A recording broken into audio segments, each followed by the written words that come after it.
Namaste. Subject Mathematics. Assignment problem. So question. Using Euler's theorem.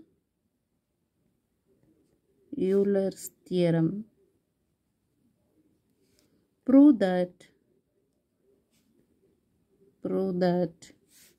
x del u by del x plus y del u by del y equal to sine 2u if u equal to tan inverse of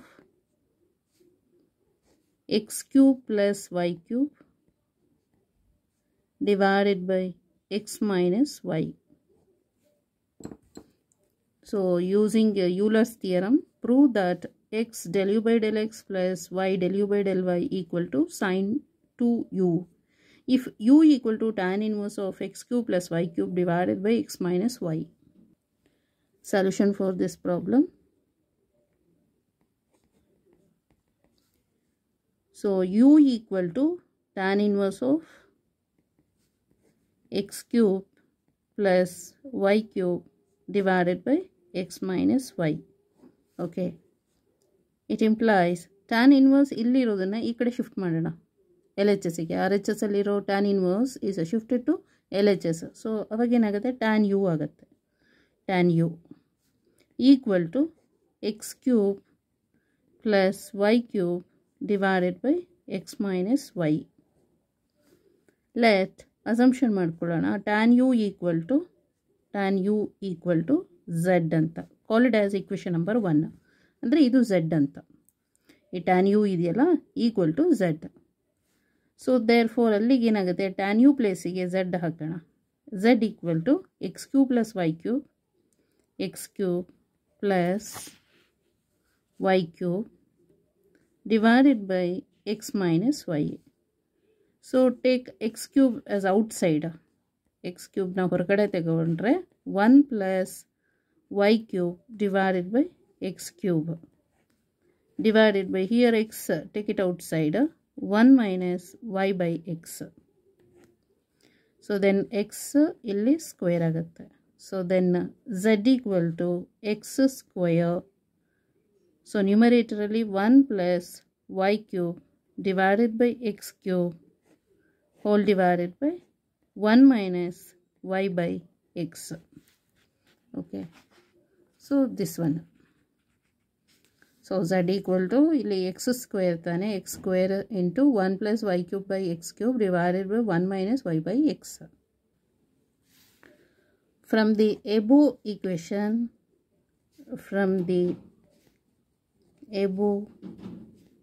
equation,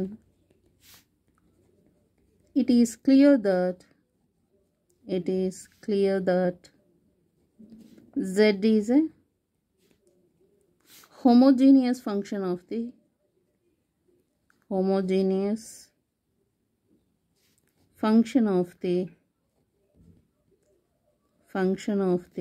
form x power of n f of y by x.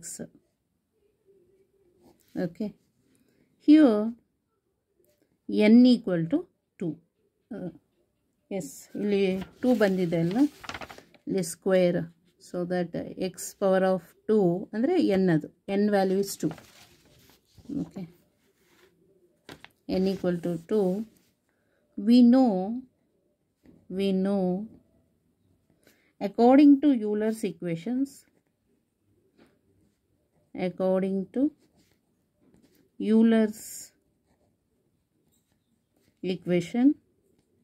so Euler's equations ಏನು ಹೇಳುತ್ತೆ, x del z by del x plus y del z by del y equal to n into z. Call it as equation number 2. Differentiate partially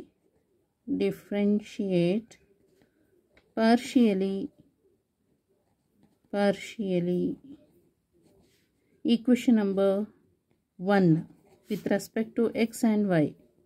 With respect to x and y. So equation number 1 ಇದೆಯಲ್ಲ, ಈ equation number 1 ಇದಕ್ಕೆ differentiate ಮಾಡಬೇಕು, partial differentiation with respect to x and ವೈನ. Okay, so ಅವಾಗ ಏನಾಗುತ್ತೆ ಅಲ್ಲಿ, so tan ಯುಗೆ partial differentiation of tan u with respect to x ಮಾಡಿದರೆ ಏನಾಗ್ತದೆ ಅದು, ಸೊ ಸಿಕೆಂಟ್ 2u ಆಗುತ್ತೆ, ಗೊತ್ತಾಯ್ತಲ್ಲ. ಸೊ ಸಿಕೆಂಟ್ ಸ್ಕ್ವೇರ್ ಇದು. ಸೊ ಅಲ್ಲಿ ಈಕ್ವೇಷನ್ ನಂಬರ್ 1 ಏನಿದೆ ಅಂತ ಹೇಳಿದ್ರೆ tan u equal to z ಅಂತ ಇದೆ. Okay, tan u equal to z ಅಂತ ಇರೋದು ಈಕ್ವೇಷನ್ ನಂಬರ್ 1ಗೆ. ಇದಕ್ಕೆ ನಾವು so partial differentiation with respect to x and y ಮಾಡೋಣ. Okay, so partial differentiation of tan u with respect to x ಅಂತ ಹೇಳಿದ್ರೆ ಸಿಕೆಂಟ್ ಸ್ಕ್ವೇರ್ ಯು ಬರುತ್ತೆ. Again ಯುಗೆ ಡಿಫರೆನ್ಷಿಯೇಟ್ ಮಾಡಬೇಕು. ಸೊ ಯುಗೆ ಡಿಫರೆನ್ಷಿಯೇಟ್ ಮಾಡಬೇಕು, del u by del x ಆಯಿತು. So then ಝೆಡ್ಡಿಗೆ ಡಿಫರೆನ್ಷಿಯೇಟ್ ಮಾಡಿದ್ರೆ del z by del x ಆಗುತ್ತೆ, del z by del x. Okay, next partial differentiation of tan u with respect to y ಅಂತ ಹೇಳಿದ್ರೆ secant square u, again ಯುಗೆ partial differentiation ಮಾಡಬೇಕು, del u by del y equal to partial differentiation of z with respect to y is del z by del y, del z by del y. ಇವಾಗ ಏನು ಮಾಡಬೇಕಂದ್ರೆ del z by del x ಇದೆಯಲ್ಲ, ಇಲ್ಲಿ del z by del y ಇಲ್ಲಿದೆ, ಅದಕ್ಕೆ ಇದನ್ನು substitution ಮಾಡಬೇಕು. Okay, putting the above values, putting the above values ಅಂತಲೇ ಬರೆಯೋಣ, values in equation number 2. In equation number 2 we get so idanna del z by del x ಮತ್ತೆ del z by del y ನ equation number 2 ಗೆ substitution ಮಾಡಬೇಕು. ಅದಾಯ್ತಲ್ಲ, x ಇದೆ ನೋಡಿ ಇಲ್ಲಿ equation number 2 ನಲ್ಲಿ x as it is, del z by del x ಅಂದರೆ secant square u del u by del x plus y as it is, del z by del y is secant square u del u by del y equal to, so ಇಲ್ಲಿ n ಇದೆಯಲ್ಲ, n ಅಂತ ಹೇಳಿದ್ರೆ ಎಷ್ಟು 2 ಅಂತ, n is 2, ಗೊತ್ತಾಯ್ತಲ್ಲ. n ಅಂತ ಹೇಳಿದ್ರೆ 2 ಹೇಗೆ ಅಂದರೆ ನಮಗೆ ಅಲ್ಲಿ ಎಕ್ಸ್ ಸ್ಕ್ವೇರ್ ಬಂದಿದೆ ನೋಡಿ, ಇಲ್ಲಿ ಎಕ್ಸ್ ಸ್ಕ್ವೇರ್ ಬಂದಿದೆಯಲ್ಲ, ಎಕ್ಸ್ ಸ್ಕ್ವೇರ್. ಸೊ ಹಾಗಾಗಿ ಅದು 2 ಆಗೋದು, ಅಲ್ಲಿಗೆ 2 ಅಂತ ಹಾಕ್ತೀವಿ ಎನ್ನಿಗೆ. ನೆಕ್ಸ್ಟ್ ಝೆಡ್ ಅಂತ ಇದೆ, ಝೆಡ್ ಅಂತ ಹೇಳಿದ್ರೆ ಟ್ಯಾನ್ ಯು ಅಂತ, ಸೊ ಟ್ಯಾನ್ ಯು ಅಂತ ಬರೆಯೋಣ. Okay, next secant square u is common, take it outside. Okay, ಅಲ್ಲಿಗೆ secant square u x del u by del x plus y del u by del y equal to 2 into tan u ಅಂತ ಹೇಳಿದ್ರೆ sin u by cos u. So then x del u by del x plus y del u by del y equal to 2 into sin u divided by cos u into ಇಲ್ಲಿ secant square u ಇದೆಯಲ್ಲ, ಇದನ್ನು cross multiplication ಮಾಡಿದರೆ ಇಲ್ಲಿ ಬರುತ್ತೆ secant square u ಅಂತ.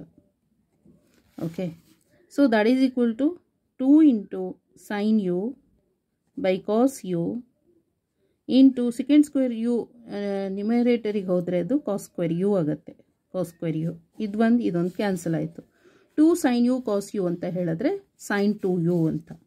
therefore x del u by del x plus y del u by del y equal to sin 2u. so hence proved. So ಕೇಳಿದ್ದ ಆಯ್ತಲ್ಲ, ಅವ್ರೇನು ಕೇಳಿದ್ದು, so x del u by del x plus y del u by del y equal to sine 2u ಆಗಬೇಕು ಅಂತ ಹೇಳಿದರು. So ಅದು ಆಯಿತು. Okay, ಇನ್ನೊಮ್ಮೆ ನೋಡ್ಕೊಳ್ಬೇಕಾದ್ರೆ so u equal to tan inverse of x cube plus y cube divide by x minus y ಇರುತ್ತೆ. Tan inverse ಈ ಕಡೆ ಶಿಫ್ಟ್ ಮಾಡೋದು, ಮತ್ತು ಟ್ಯಾನ್ ಯುಗೆ ಅಸಂಪ್ಷನ್ ಮಾಡೋದು ಝೆಡ್ ಅಂತ. ಝೆಡ್ ಅಂದರೆ ಇದು, ಇಟ್ಕೊಳ್ಳೋದು. ಅವಾಗ ನಮಗೆ ಸಿಂಪ್ಲಿಫೈ ಮಾಡಿದರೆ after that z equal to x square 1 plus y cube by z x cube divided by 1 minus y by x ಅಂತ ಬರುತ್ತೆ. ಸೊ ಅದು ಏನಾಯಿತು, ಅಕಾರ್ಡಿಂಗ್ ಟು ಯಾವುದು ಹೋಮೋಜಿನಿಯಸ್ ಫಂಕ್ಷನ್ಸ್ ಇದೆಯಲ್ಲ, from the above equation it is clear that z is a homogeneous function of the form x power of n f of y by x. So n ಅಂತ ಹೇಳಿದ್ರೆ ನಮಗೆ 2 ಅಂತ ಬಂದಿದೆ. ನಮಗೆ according to Euler's equations this one ಗೊತ್ತಾಯ್ತಲ್ಲ. ಇವಾಗ ನಾವು equation number 1 ಇದೆಯಲ್ಲ, ಇದು tan u equal to z, ಅದಕ್ಕೆ ಪಾರ್ಷಿಯಲ್ ಡಿಫ್ರೆನ್ಷಿಯೇಷನ್ ಮಾಡಬೇಕು with respect to x and ವೈಗೆ. ಸೊ ಇದು ಬರುತ್ತೆ. ಇದನ್ನು ಇವಾಗ ನಾವು ಈಕ್ವೇಷನ್ ನಂಬರ್ 2ಗೆ ಸಬ್ಸ್ಟಿಟ್ಯೂಷನ್ ಮಾಡಿದರೆ ಹೀಗೆ ಬರುತ್ತೆ. After simplification will get this one. So hence proved. Okay, thank you so much.